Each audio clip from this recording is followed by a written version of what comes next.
Things that need doing.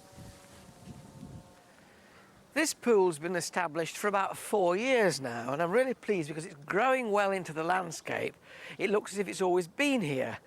But some things that are here are unwanted. Take the duckweed.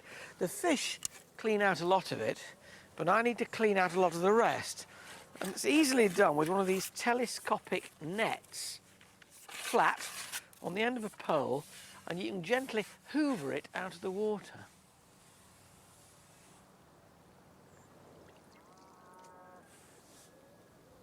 Comes off in a great wig, but when you're fishing in a pond, you always pull out things you don't want to pull out, like these snails, ram's horn snails.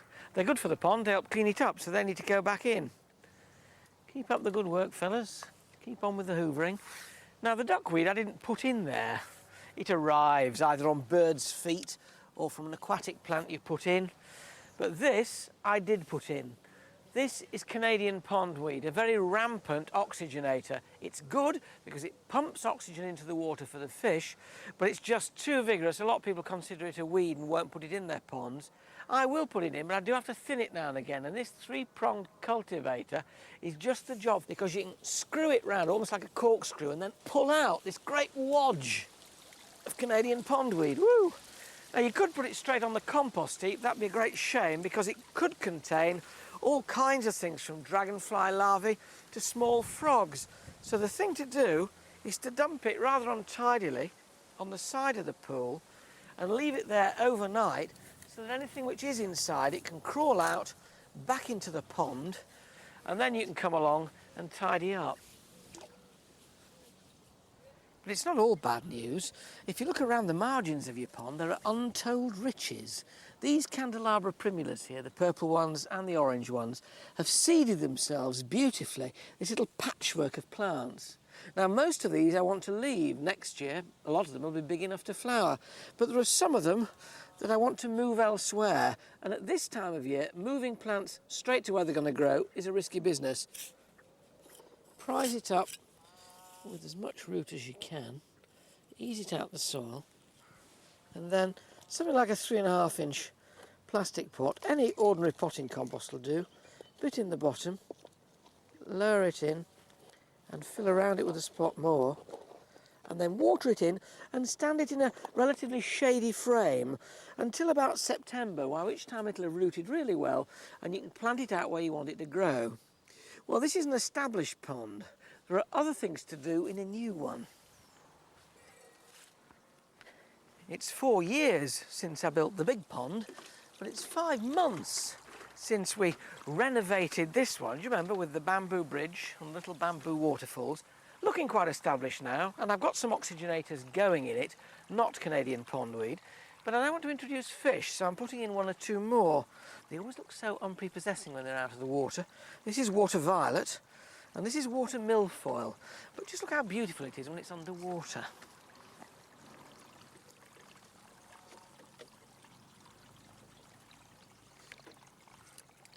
Fluff it up a bit. There's my water milfoil, now my water violet. I've got 5 decent-sized baskets in this pond, which should be enough. Oxygenators are vital to keep fish alive and to make sure the water doesn't go green. Down she goes. Now, you need to let them establish for a few weeks before you put fish in, but I've already done that with the plants on this side. So, time to introduce little goldfish. They've been sitting quite quietly in this polythene bag, dropped into the water for about 2 hours, just so the temperatures equalise. Here they are. You get quite a few in a pond this size, but they do need to be allowed to swim out very gradually. And I warn you, the moment they come out into the water, you won't see them again for a fortnight. They'll be straight under the bridge because they're scared. But don't worry, have a quick look at them now. To minimalise the shock as much as I can by letting the water from the pond flood into the bag. And they should then, hopefully, make their way out through the neck. Come on, my little beauties. Here they come. Ooh. Come on. Out you go. Straight under the bridge, I know you. Don't see you for ages. Enjoy the pond. When Lucy Summers bought this house in Stoke Newington 7 years ago, she was working as a high-powered executive in an advertising agency.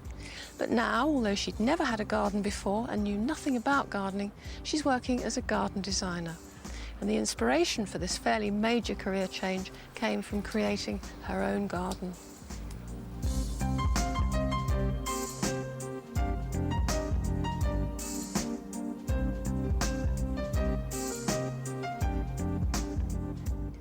So Lucy, when you came here 7 years ago, what was the garden like? It was totally overgrown, a real wilderness with weeds all over the place. You stood back from the house 6 paces, you couldn't even see the house. There was even a sycamore growing out of the kitchen. So what did you decide you were going to keep? I decided to keep the 2 apple trees because they were such a beautiful shape. They were old and they were very much part of the surrounding landscape, and I wanted to keep, I suppose, a bit of a sense of history and retain something from the past. Yeah, yeah.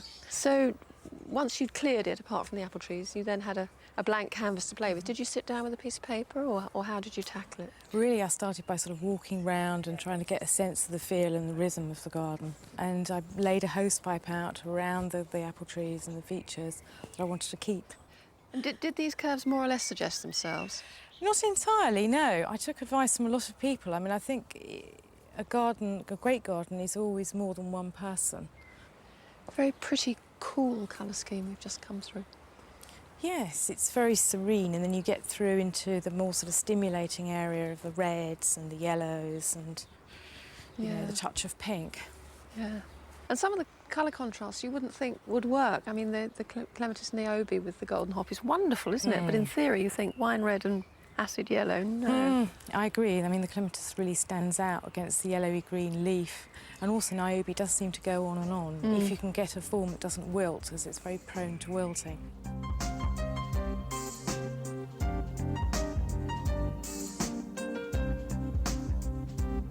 Well, this is yet another little secret garden tucked away at the side of the house, and I suppose you could say it was your washing up garden. You could say that, except I don't do that much washing up. But when I am at the sink, yes, it's important to have something to look at that interests you all year round, and hence the 2 conifers, the Taxus baccata standishii and the Cryptomera japonica, which is a lovely sort of bushy, sort of Christmassy tree. Yes, right? it's pretty, isn't it? But much prettier. What's the euphorbia there? The euphorbia is one called Martinii. Flowers for about 4 to 5 months of the year, so it really goes on and on. It's got real staying power. And it's also evergreen as well. Yeah, almost makes you want to do the washing up, doesn't it? No. When it comes to flowers of the moment, it's difficult to know where to slot hardy geraniums in, because they're in bloom from spring right through until autumn. They represent great value for money, and they're supremely reliable, as Chris Beardshaw's been finding out.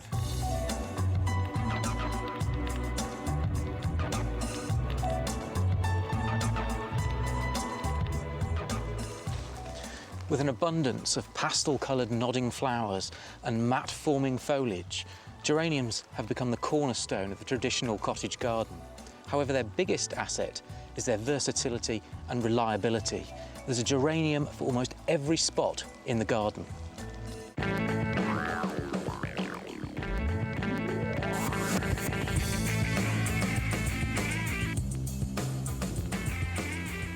Commonly known as crane's bill and often considered a weed by gardeners, geraniums are found in all but the wettest of temperate habitats. The most interesting ones are the herbaceous perennials, some of which are semi or fully evergreen. The flowers appear as delicate cups or discs, but they're remarkably resilient. The slender stalks on which the flowers are borne allow the heads to nod in unison with the slightest breeze.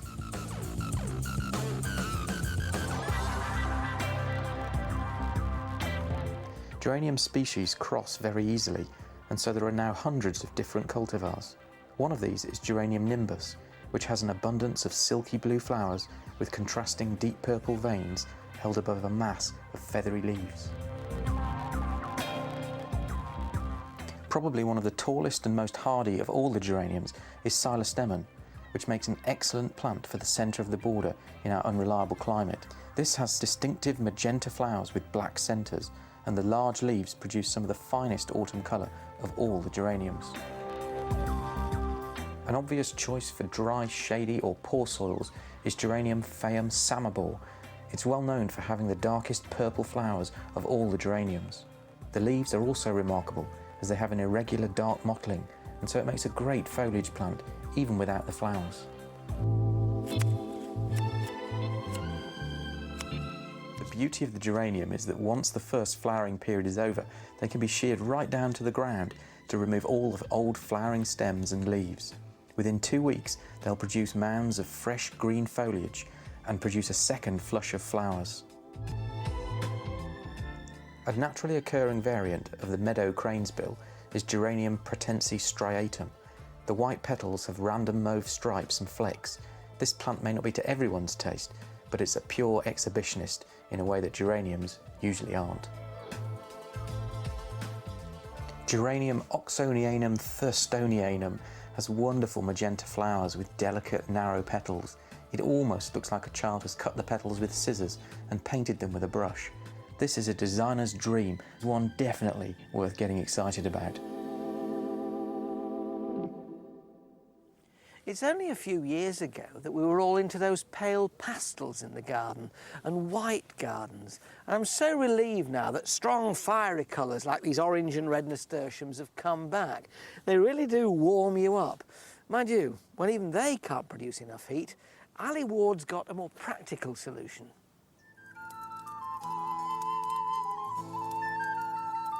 There's something about bonfires that I absolutely love.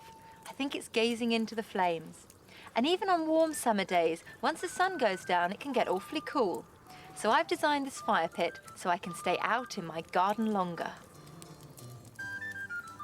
Firstly, mark out an area within your patio approximately 1 metre square. Don't be too exact. Let the size of your slabs or cobbles dictate the size. But make sure it's not too close to the house, any flower beds, or anything else that might catch a light. Carefully remove your existing cobbles or slabs. Then dig out your sand, soil or hardcore to a depth of approximately 20 centimetres. Make up a mix of 5 sand to 1 cement and add enough water to make it the consistency of smooth peanut butter. Use this to neaten and reinforce the edge of your pit by cementing a border. Now this might sound technical, but it isn't. Really, it's just like icing a cake. Scatter sand in the bottom of the pit to a depth of 2 centimetres to make a firm base. Then put in 2 rows of bricks. Make sure you use engineering bricks because terracotta ones might break in the heat of the fire. You can now build your bonfire into the bottom of the pit, but you'll find it burns much better if you use a grate, as this allows the air to be drawn through. I was lucky enough to find this metal milk crate in a junkyard, which has the added advantage of size to stop the logs rolling out. Then all you need to do is light the fire, sit back and enjoy toasting your toes in the open air. You'd probably be grateful for a fire pit in this garden, wouldn't you, sitting out here in all weathers, nothing on, to put a bit of a smile on your face. I don't know. You see, the thing about garden building is, like these alpine beds, if you do the building well to start with and then the plants grow into it, you've got the perfect frame for the perfect picture. And every gardener really needs to be a bit of a builder too. Mind you, Alan Hurd from Hickling in Leicestershire is a builder par excellence in his garden.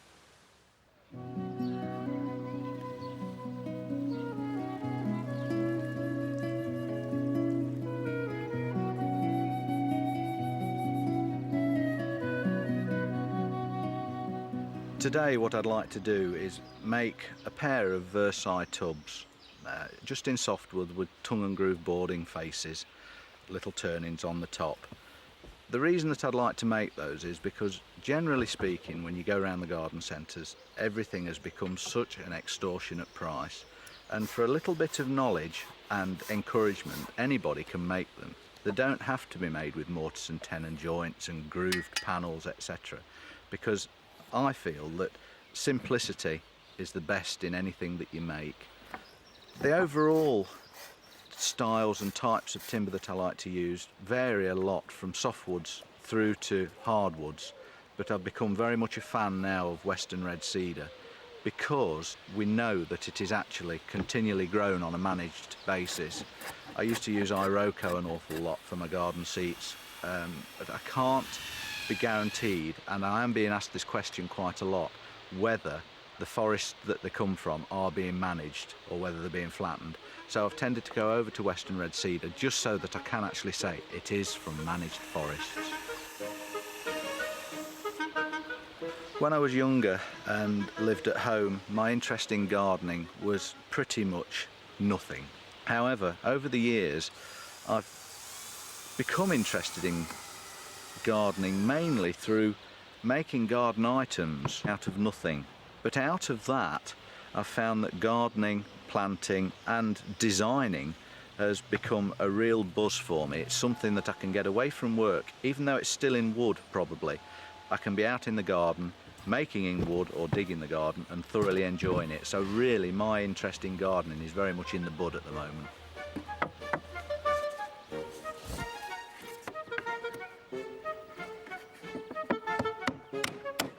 There's a fellow up the village, Donny Simpson, who was a very good friend of my grandfather's, and he said to me one day, he said, I was drinking in here one day with your granddad, and he said, my grandson's going to be a joiner, and he says, you weren't even 6 years old. And he says, he didn't tell me that purely and simply because it didn't matter, but now that I am a qualified joiner and I run my own business and love it, it means something to me now that my granddad could see that far back that me working with wood was going to be ultimately a career move. I'd like to think that Ben will follow in my footsteps in joinery and furniture making, but at the end of the day I'm not going to force him. He's certainly got the interest at the same age as I had when I was a young lad, and mine carried on. There's no reason why Ben's can't as well, but I won't push him. While he wants to come and help me, I'll carry on letting him. It's good fun having him at the side of me. The tubs that I've made today have cost probably £20–25 maximum in materials. They've taken me the best part of a day to start and complete fully planted. So the cost in a garden centre would probably be £80–90 a tub.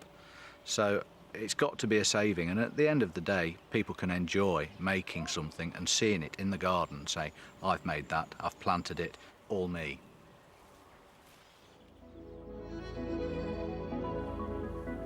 Other jobs to be getting on with this week. Pinch the side shoots out of standard tomatoes so that single stem is maintained, and spray the open flowers with water to encourage fruit setting. Biennials are flowers that are sown one year to flower the next, and now's a good time to plant out young plants of things like verbascums and foxgloves, where they'll bloom next spring and summer. Harvest salad crops on the vegetable plot and make successional sowings. The potager that I finally managed to plant up is looking really good now, and pulling a few lettuces for supper won't leave too many holes. Good to have vegetables that look good as well as tasting good.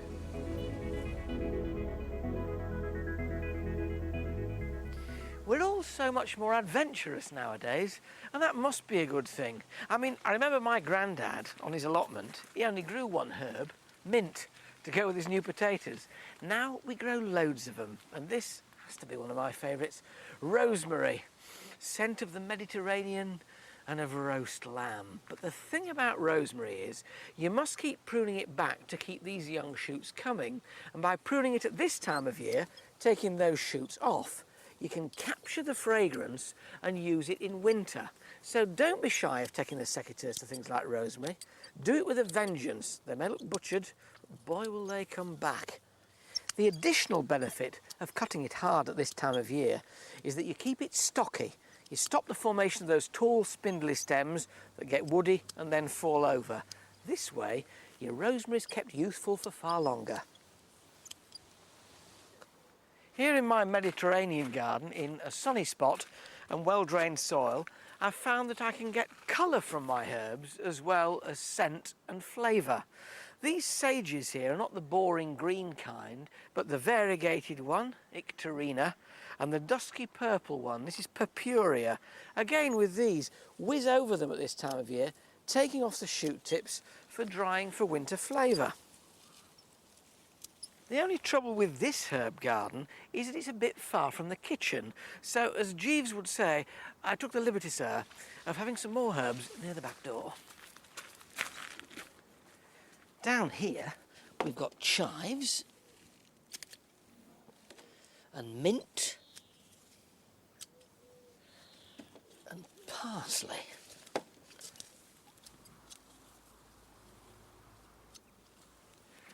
So now that you've cut them, how do you preserve them? Well, the sage and the rosemary can be dried, but don't string them up in your kitchen. They just get covered in grease and muck. Bung them in a warm oven on an oven tray, and in a few minutes they'll be crisp and you can seal them in airtight jars. The mint and the parsley and the chives need slightly different treatment. Now, chives are easy to freeze. Just fold them up like that and put them inside a polythene bag, and that can go straight in the freezer. Then when you get them out, they'll crunch up and break, and they'll still taste of chives. The parsley, best way of freezing that is in ice cubes. Just break a bit off, poke it in, and bung it into the ice maker. And the mint, that's always best fresh or made into mint sauce. So I've now got the makings of a very nice drink, because me mint goes in me pims along with a couple of borage flowers. Into that go me ice cubes with me parsley in I prepared earlier, and suddenly that rather boring looking glass has become a little market garden which tastes absolutely delicious. Cheers.